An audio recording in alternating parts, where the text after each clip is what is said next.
Iran is escalating its retaliation to the US naval blockade, not just through force, but also through the control of access at sea.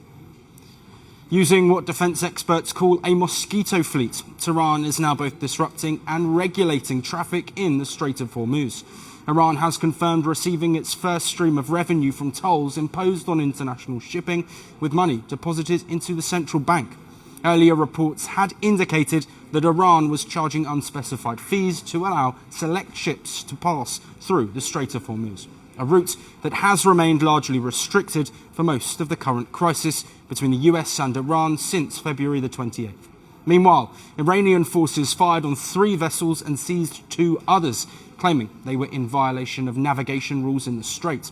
These are small, fast boats, cheap and hard to track, that are now capturing large commercial vessels in the Strait of Hormuz and putting global oil flow on edge. These gunboats don't move in a typical military formation. They spread out and converge from multiple directions. And then, what looks like a calm shipping lane quickly turns into a cluster of fast-moving craft surrounding a much larger, slower target. Defence analysts say this is the core of the Iranian strategy to keep control of the Strait of Hormuz. Overwhelmed through numbers and speed, not size or firepower. The contrast is stark. On one side are massive commercial vessels that are heavy, slow and exposed. On the other side are small speedboats that are agile, low profile and hard to track on radar.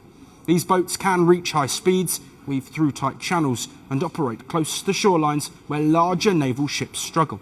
Once the large vessel is overwhelmed, armed personnel board from multiple points, climbing onto the ship with precision with little resistance visible.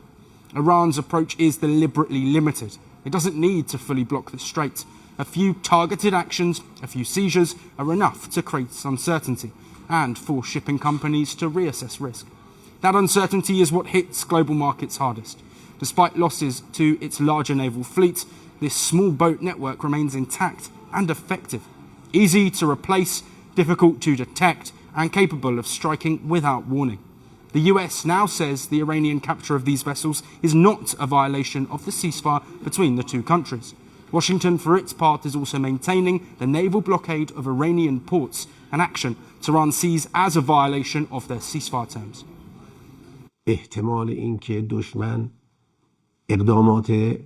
The likelihood that the enemy may once again take action and resume its brutal attack is by no means low.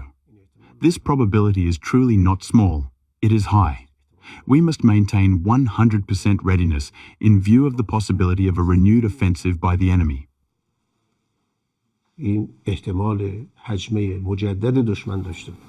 Meanwhile, back in Tehran, Iranians are expressing doubts over the effectiveness of any extended ceasefire with the United States.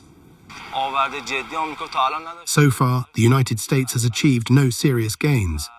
On the other hand, the Strait of Hormuz has also been closed, and the issue of uranium enrichment, as well as that 400 kilograms it wanted removed from the country, has in practice not happened. So the United States has gained nothing so far and is certainly seeking to continue the war and secure some advantage for itself.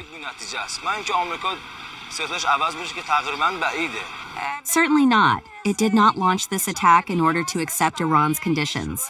But in order to continue pursuing the goals it has, it is compelled to carry out certain actions that lead the other side to develop a degree of relative trust so that it can probably reach its objectives.